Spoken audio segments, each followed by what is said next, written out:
Share માર્કેટમાં સારા નફાની લાલચે 30 લાખનું રોકાણ કરાવી છેતરપિંડી આચરનાર 2 આરોપીઓ ઝડપાયા. સુરત સાયબર સેલ દ્વારા 2 આરોપીઓની ધરપકડ કરવામાં આવી. ધર્મેશ ચોપડા અને હિતેશ ચકલાસિયા નામના 2 ઇસમોની ધરપકડ કરી.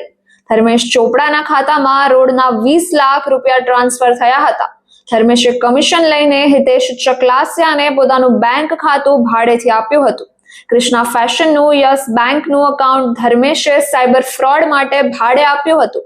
પોલીસે આરોપી પાસેથી 4 મોબાઈલ, અલગ અલગ બેંકના 5 debit card, 7 chequebook, 3 rubber stamp, તે ઉપરાંત 2 QR કોડ, 2 બેંક એકાઉન્ટ ઓપનિંગના ફોર્મ અને 2 પેન ડ્રાઈવ જપ્ત કરવામાં આવ્યા.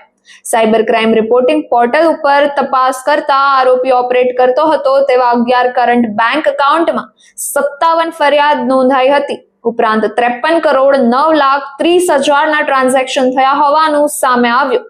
આ બેંક એકાઉન્ટમાં મહારાષ્ટ્રમાં 9, કર્ણાટકમાં 9, તમિલનાડુમાં 8, ઉત્તર પ્રદેશમાં 5, ગુજરાતમાં 6, આંધ્રપ્રદેશમાં 4, કેરળમાં 3, તેલંગાણામાં 4, પંજાબમાં 3, વેસ્ટ બંગાળમાં 2, મધ્યપ્રદેશમાં 1, દિલ્હી, હિમાચલ પ્રદેશ અને આસામમાં પણ એક ગુના મળી 57 ફરિયાદો નોંધાઈ હતી. વધુ સમાચાર માટે જોતા રહો ભારત ટાઈમ્સ ન્યૂઝ.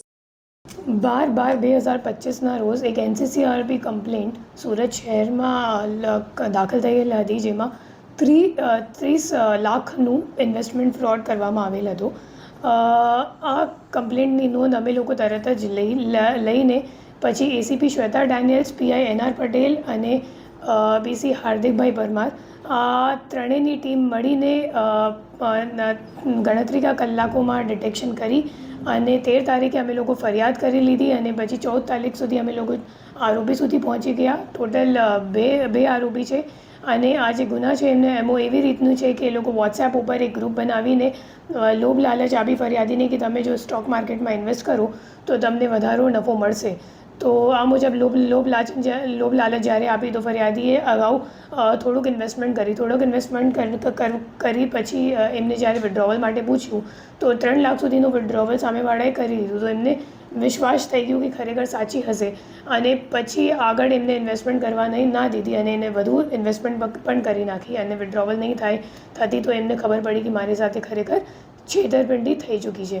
એમાં જે 2 અક્યુઝ અત્યાર સુધી અમે લોકોએ ઝડપી પાડ્યું છે એ બંનેનું નામ છે, એકનું નામ હિતેશ છે અને બીજાનું નામ ધાર્મિક છે. અને એ બંને કરંટ એકાઉન્ટ, મુખ્ય રીતે એ લોકો કરંટ એકાઉન્ટ ખોલાવે છે અને કરંટ એકાઉન્ટ ખોલાવી એક યશ કરીને માણસ છે મુંબઈનું, એમને આપે છે.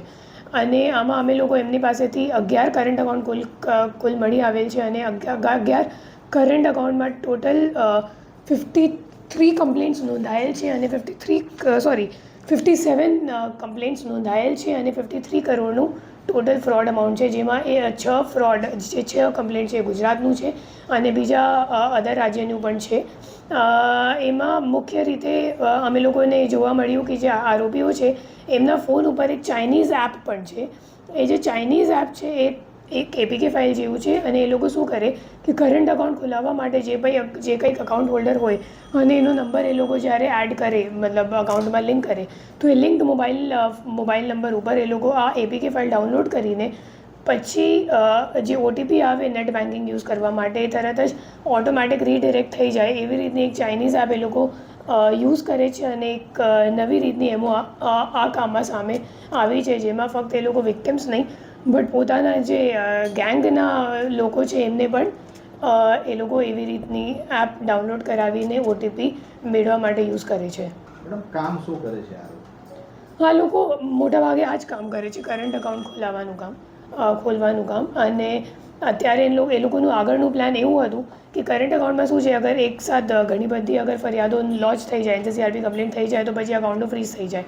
તો આગળનું એમનું પ્લાન હતું કે હવે અમે લોકો એક ફિઝિકલી એક સાડીનું શોરૂમ અહીંયા સુરતમાં ખોલાવી લઈએ અને પછી બેંકવાળા વિઝિટ કરશે તો મોટી ટ્રાન્ઝેક્શન લિમિટ આપશે કરંટ એકાઉન્ટમાં અને પછી 50 થી 100 કરોડ જેટલી ટ્રાન્ઝેક્શન લિમિટ થઈ જશે તો કદાચ અઠવાડિયા 15 દિવસમાં અગર જો અકાઉન્ટ ફ્રીઝ પણ થઈ જાય તો એમનું મોટું કામ થઈ જશે વધારે અગર ટ્રાન્ઝેક્શન લિમિટ મળશે તો.